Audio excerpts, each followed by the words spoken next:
Welcome to the channel physics classes with Devna Tiwari. आज मैं interference में फ्रिंज पैटर्न पर बेस्ड बहुत सारे क्वेश्चंस बताऊंगी। उनमें से कई क्वेश्चन तो बहुत बार बोर्ड एग्जाम में पूछे भी जा चुके हैं। तो वीडियो को शुरू से आखिरी तक एक एक करके सारे क्वेश्चन देखिए, लाइक कीजिए, शेयर कीजिए और हाँ, अगर नए हैं तो चैनल को सब्सक्राइब भी कर लीजिए। सबसे पहले जान लेते हैं कि इंटरफेरेंस फ्रिंज पैटर्न में क्या डायग्राम होता है और सिम्बल्स क्या क्या हैं।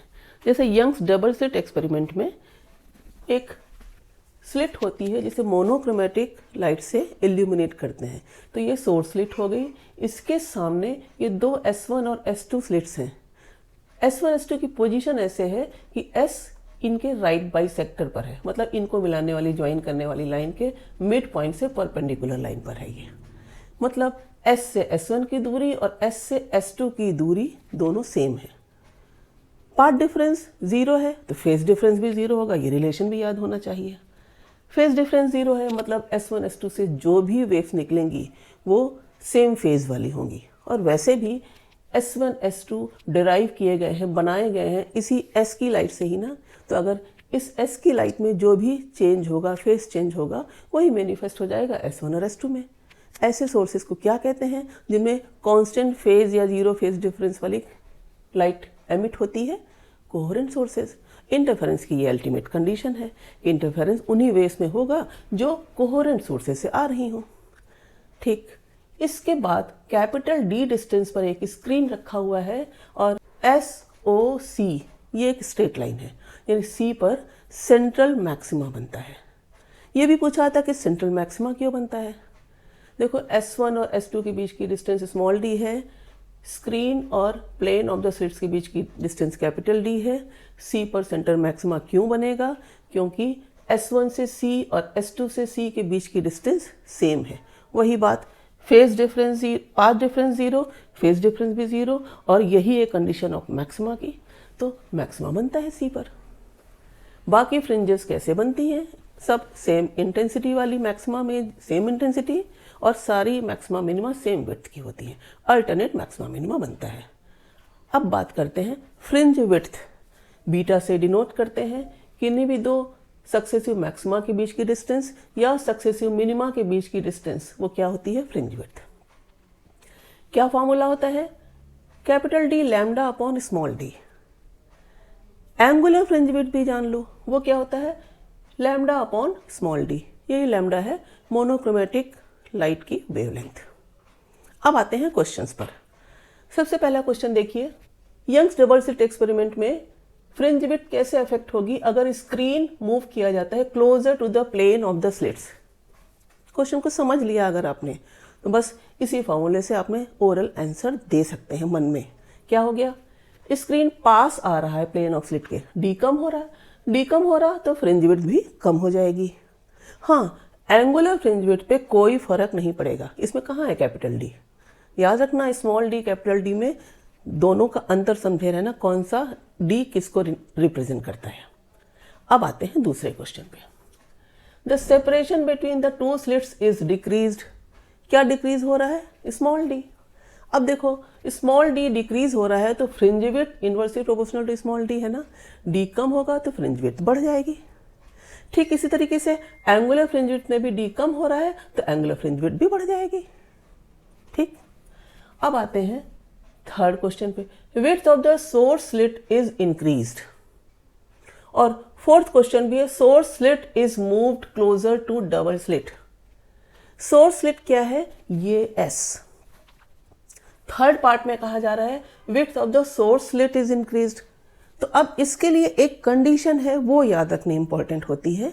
वो ये कंडीशन है कि अगर सोर्स स्लिट की विड्थ x1 है और इस सोर्स स्लिट की प्लेन ऑफ S1 S2 से जो डिस्टेंस है वो कितनी है? Distance between S and plane of S1 S2 x2। तो x1 upon x2 less than lambda upon d है, तब तो इंटरफेरेंस पैटर्न डिस्टिंक्टली विजिबल होगा, फ्रिंज पैटर्न दिखेगा, अदरवाइज नहीं दिखेगा। तो कब कब नहीं दिखेगा? अगर width of the source slit इतनी इंक्रीज कर दी जाए कि वो बहुत ज़्यादा हो जाए, या x2 इतना कम कर दिया जाए। दोनों ही केसेस में क्या हो जाएगा कि सोर्स स्लिट के विड्थ के डिफरेंट पार्ट से जितने भी फ्रिंज पैटर्न बनेंगे वो सब क्या हो जाएंगे? एक दूसरे पर ओवरलैप करेंगे, मतलब अगर x1 बहुत बड़ा होगा या x2 बहुत छोटा होगा तो फ्रिंज इनडिस्टिंक्ट हो जाएंगी, सारी फ्रिंजेस ठीक से नहीं दिखाई पड़ेंगी। क्यों? Because of overlapping between interference patterns due to various parts of the source slit.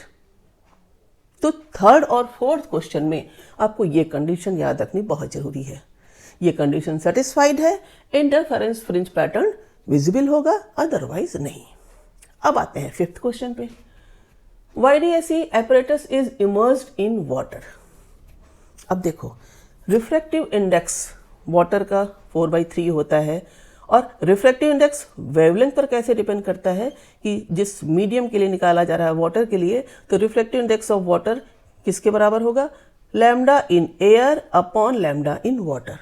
मतलब पानी में वेवलेंथ ऑफ लाइट कम हो जाएगी, लैम्डा डिक्रीज हो जाएगा तो फ्रिंज विड्थ कम हो जाएगी, फ्रिंज विड्थ भी कम हो जाएगी, और लैम्डा डिक्रीज होने से एंगुलर फ्रिंज विड्थ ये भी कम हो जाएगी, यानी दोनों कम हो जाएंगे।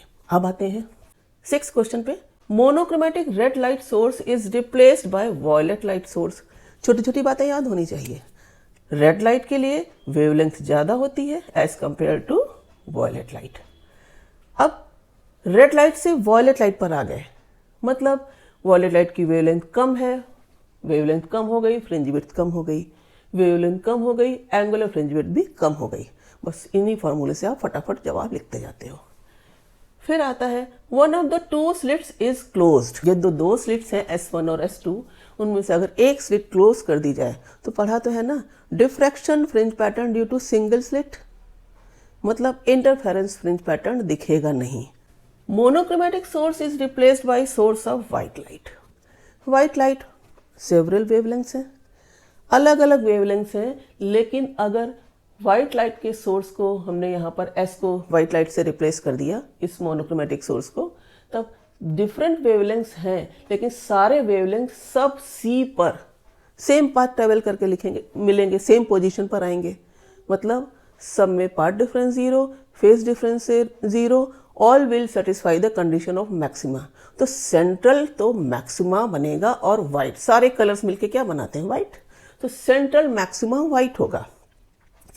उसके दोनों तरफ कलर्ड फ्रिंजेस दिखती हैं, फिर इंटरफेरेंस पैटर्न डिसअपीयर हो जाता है। उन कलर्ड फ्रिंजेस में भी सेंट्रल मैक्सिमा के दूसरी तरफ डिस्ट्रक्टिव इंटरफेरेंस अगर वॉयलेट लाइट के लिए है तो व्हाइट में से वायलेट हटा दो, क्या बचेगा? Red light. तो कुछ रेड फ्रिंजेस दिखेंगी, और दूर की तरफ कुछ पॉइंट पर रेड डिस्ट्रक्टिव हो जाएगा तो वायलेट दिखेंगी।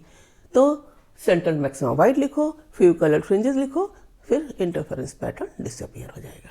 तो ये हो गया इन सारे क्वेश्चंस का जवाब। उम्मीद करती हूँ वीडियो आपको जरूर पसंद आएगा। Thank you.